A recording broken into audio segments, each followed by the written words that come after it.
Hello everybody, and welcome to the final review of the Dracula 2000 trilogy. It's time for me to start with... Buried on your knees, darling. Buried. Oh, hail. I'm buried. Alright, sorry, it's a burial time. It's burial time. It's time to bury the final film in the Dracula trilogy. This one, I actually think, after watching them all and really thinking about it, I actually think this one's better than 2. Maybe even better in some aspects than the first movie. Because, the first movie, it's better than the second half of the first movie. The first half of this one is better than the second half of, 2000. I mean, there's things... I don't know. This one I don't hate as much as I do 2. I mean, I just think it was flowing better, but there's one problem. Dracula's barely even in the damn movie. Okay, so let's cover the story of this one. And plus, let's throw that out there. You have a good actor like Rutger Hauer in this movie as Dracula, and he's not in the movie that much. This movie is 90 minutes long. Dracula shows up, and I'm not kidding you, with 20 minutes left. 20 minutes left. He's not in it to the last 20 minutes. Alright, so let's cover the plot of this one. So at the end of Dracula 2, blah blah blah blah blah. Taco Bell. It's, by the way, another different actor playing him because they knew how much the other guy sucked. So, I love the synopsis on this one. Wes Craven's modern Dracula series continues. Wes Craven doesn't do anything with these. He just sits back and collects a paycheck. The dreaded Dracula leads vampire hunters, Father Uffizi and Luke, back to Eastern Europe and a country plagued by civil war. There, powerful local warlords are assisting Dracula by capturing victims and delivering them to feed the vampires residing in Dracula's castle. And to worsen matters, Father Uffizi must overcome the vampire virus he's infected with. So they go after Dracula. He's got the virus and stuff. He's trying to fight it by screaming like a madman every morning. It reminds me of, if you see Dragon the Bruce Lee story, which I recommend, it's a pretty good movie. He does this scream. He's like, Brandon! And he just this. I like Jason Scott Lee. He's a pretty cool guy. But yeah, this movie, it's better than 2. Will you agree with me saying it's way better than 2? I'll say it's better than 2. In some aspects, it has moments that are better than Dracula 2000. I would agree to disagree there. Yeah, it's like I said, they're kind of on the same level for me. In some ways, this one might be a 3.5 out of 10 or something like that. I don't know, because I really I think it's maybe because I was more invested in this one. Yeah, I mean, pacing-wise, it's better pacing than the Dracula 2000. That's probably what it is. It's just the fact that Dracula's barely in it. I mean, granted, Rutger Hauer he's still not that great as Dracula either. He's just he doesn't do anything. He really does nothing. He gets in a sword fight that's mostly a stunt man. He's just it's why are you aged again? You go from Gerard Butler, you go from this Billy Idol, and now you're Rutger Hauer. You'd think he'd be de-aging now. I mean, it just... Well, I kind of understand. Yeah, the regeneration stuff, blah, blah, blah. And not just that, but, you could say, the faces that he used in the first one, the second one, and even the third one were all people that he consumed. Yeah, something like that. I don't know, but, So... Dracula 3 Legacy, man. The director was talking about doing a 4th one, but we'll get to that later. So, oh God, I actually kind of want to see. I want to see a 4th one now. I've sat through the other ones. I just want to know what it would be. We know what it would be, but okay. So, Dracula 3 Legacy. So, Jason Scott Lee's back. He's our main vampire hunter. He doesn't like he's more like I'd say, if you can even say developed. I mean, he really is kind of one dimensional. He's the only character in the movies. Let's face it. So And then Jason London's back. yeah, Jason London's back. Whoop-de-fucking do. He actually does He's not a terrible. little bit. Yeah, he does a little bit more in this film than he did in last Dracula film. 2. Dracula 2 Ascensions is so bad. Dracula 3 is way better. This is like the straight to video sequel effect. It's just like it's the same thing I had. It's like literally mirrors the Bloodsport movies, except like 4 will have nothing to do with this one if they do make a 4. Like I said, like Bloodsport 2. I know this is a random comparison, but like Bloodsport 2, way worse than 1. And then 3 is just a little better than 2. It's kind of the same thing here, and it's just like, oh,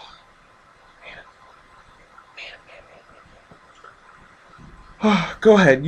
I'll let you talk about this movie. Well, what is there to say about this movie?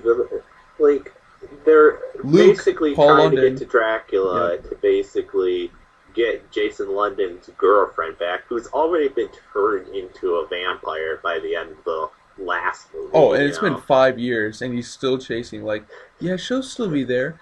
5 years later, it's like at that point, there's no turning back. Well, you know what they say: if you're in love, you're willing to do anything. So, Yeah, like being a complete idiot. but yeah, he does have some idiot moments here and there. But I have to say, probably the big thing with this movie, like you said, is that there's hardly any Dracula with it. The whole movie is basically them trying to get to the Dracula's castle, and then basically running into some individuals that cause them trouble, and then basically when they eventually get to Dracula's castle, the movie's already almost over with. Yeah, and it's just 20 like minutes then old. they throw together this last minute like action scene. Jason Scott Lee turns to the vampire side in order to like bite and take out Dracula. He's no longer a priest by this one because like the Vatican just like, we're worried about your health.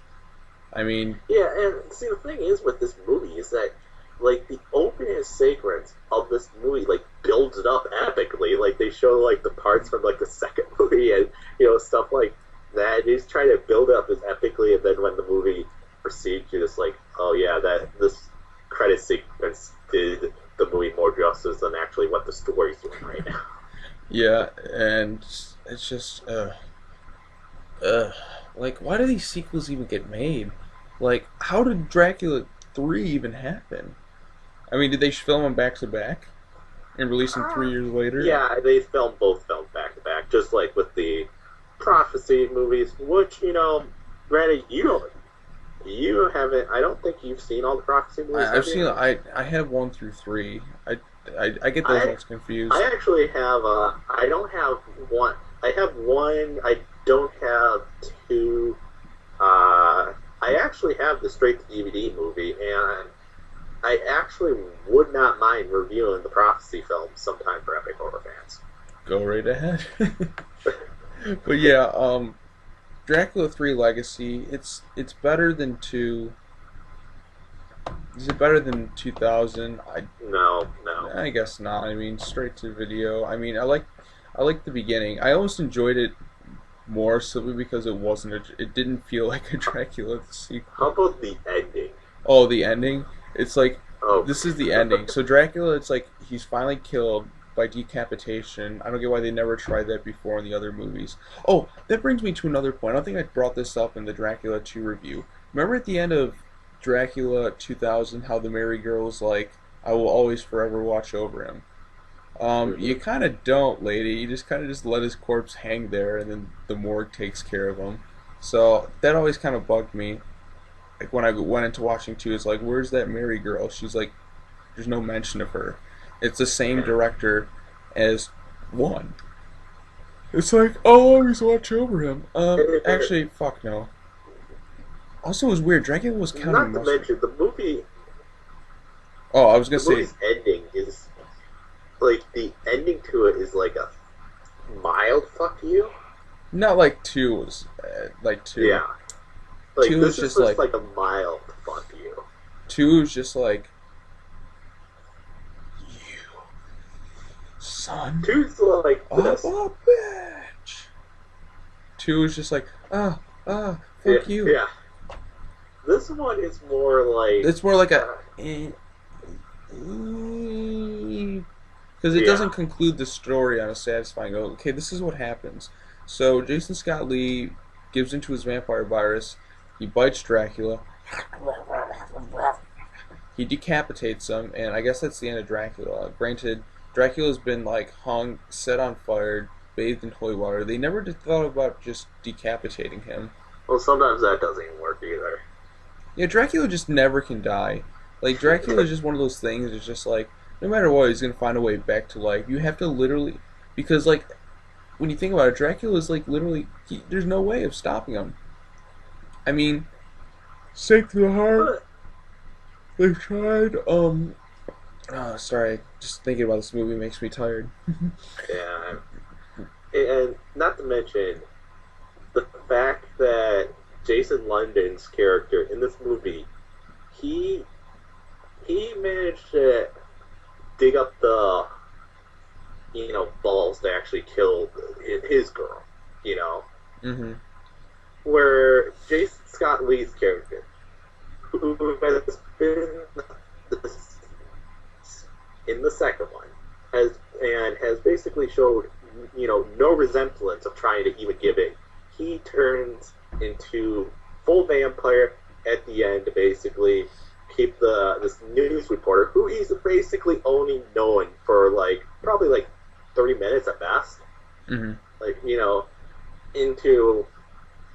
She turns into a vampire, and basically the movie ends with him sitting on Dracula's throne, holding her head in. Zoom in. It goes like this, and that they have the king is dead. All hail the new king. And it's like,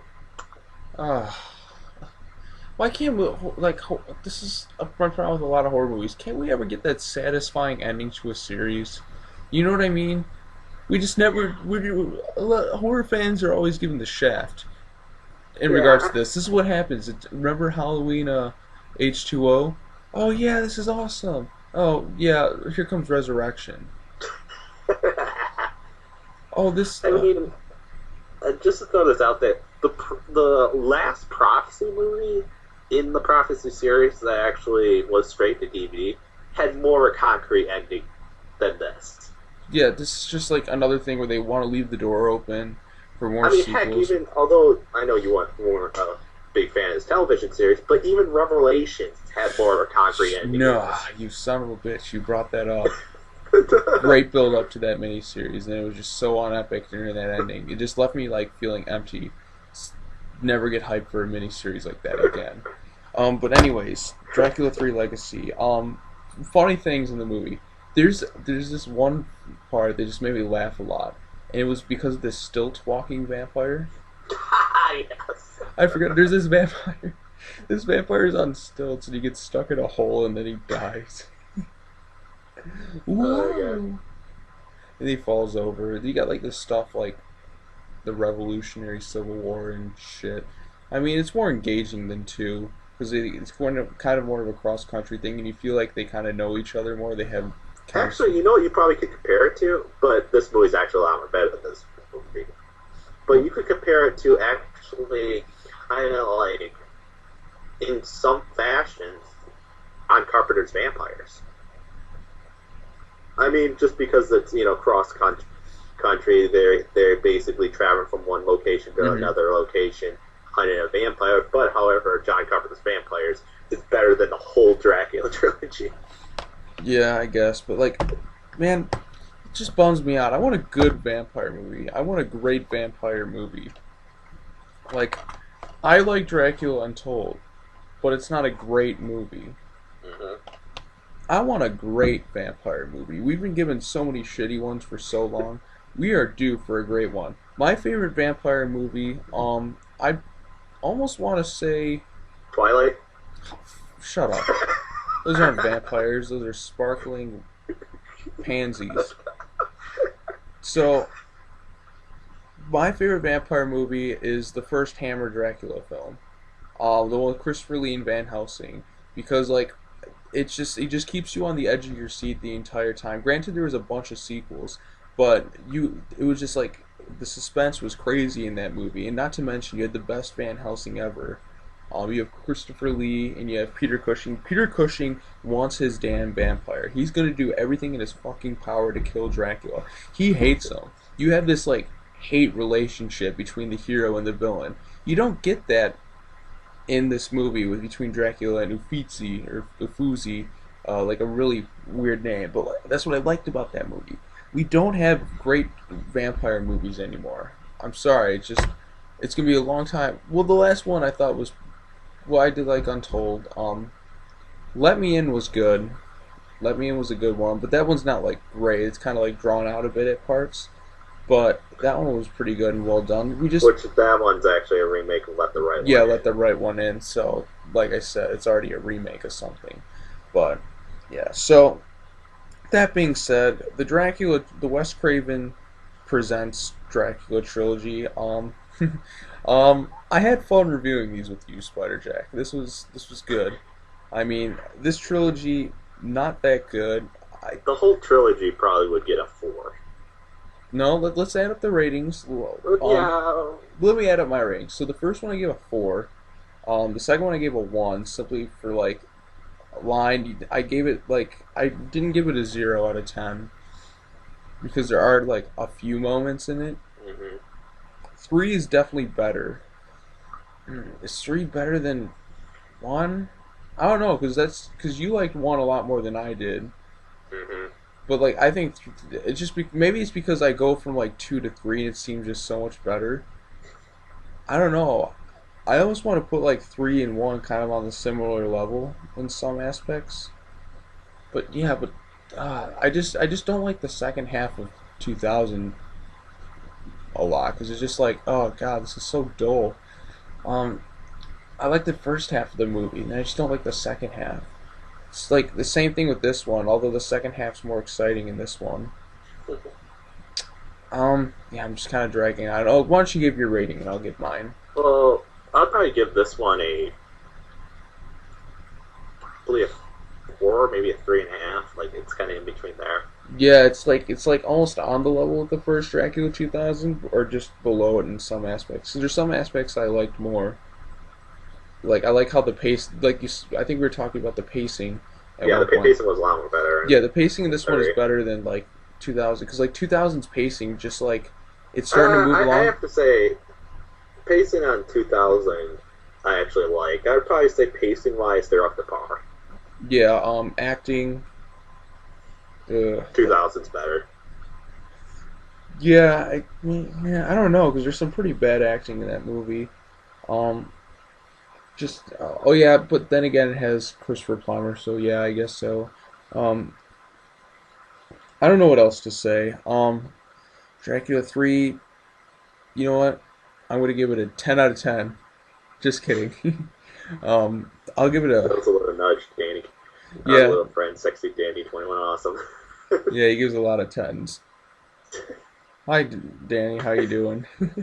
All right, so this one, shoot, this is a tough one. 4 or 3. Fuck it, I'll give it a 3.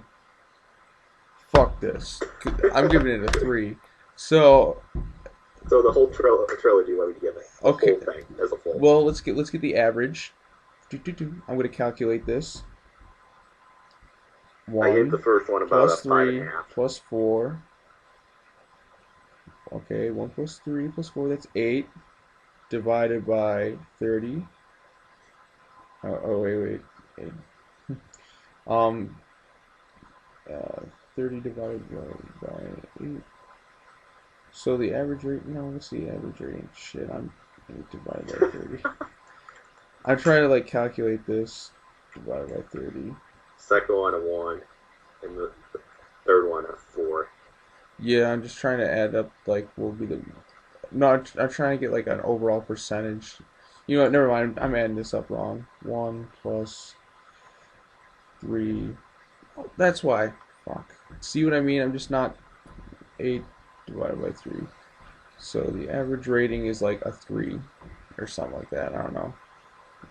Plus 3 plus 4, 8 divided by 3. So a 2.6 is the average rating for each movie. So like the trilogy, I'll round it up to a 3 out of 10 for the entire trilogy. Alright, that seems reasonable. What are you going to give this trilogy as a rating? Is this your favorite trilogy ever made? No. I'd probably say the Prophecy movies have more entertainment value than the Dracula. Probably me, I'll probably give the whole trilogy a 4, like I said. Before. 4, 3. I mean, it's not a great trilogy. Am I glad I saw it? In some aspects, yes, because before I'd be like, it's like that unknown, because I did want to see these, because I saw 2000 on TV. I'm one of those people who likes to finish movie series. Yeah, I like to finish movie series. Television series kind of goes half and half. If it really pisses me off, I'm like, no, I'm done. Yeah, that's me in some shows, but we won't get into that today. Yeah, this was the longest of them all. But definitely never Hannibal. Yes, Hannibal season 3 coming up. I can't wait. Yeah, so this has just turned into a random discussion type video, and it's not really as much a review of. Hey, were you like Hannibal? It's not freaking a secret here. Us two Epichorrorfans love fucking Hannibal. Yeah, I can't wait. I was just watching season 2 the other day, but yeah, let's end this video on discussion of the Dracula trilogy. 2000. Let's give an overall assumption. Quick movies, really quick. 2000. Christopher Plummer was good. Dracula sucked. Gerard Butler, bad Dracula. Dracula 2, Ascension, ass. Stephen Billington's worse than the worst of the 3. He's like Taco Bell. Looks like fucking Billy Idol with face paint. Dracula 3, we have Rutger Hauer, who did not give a shit. He just Uffizi comes in and he's just like, I'm messing with you, or his friend. Whatever. It makes his entrance like almost like a Star Wars. Yeah, he's like touched himself and stuff. Go see your girlfriend. I can wait. Stupid. Trilogy sucked. Alright, well, thank you all for watching. More stuff to come from Epichorrorfans. Thank you all for watching. Have an awesome night, everybody.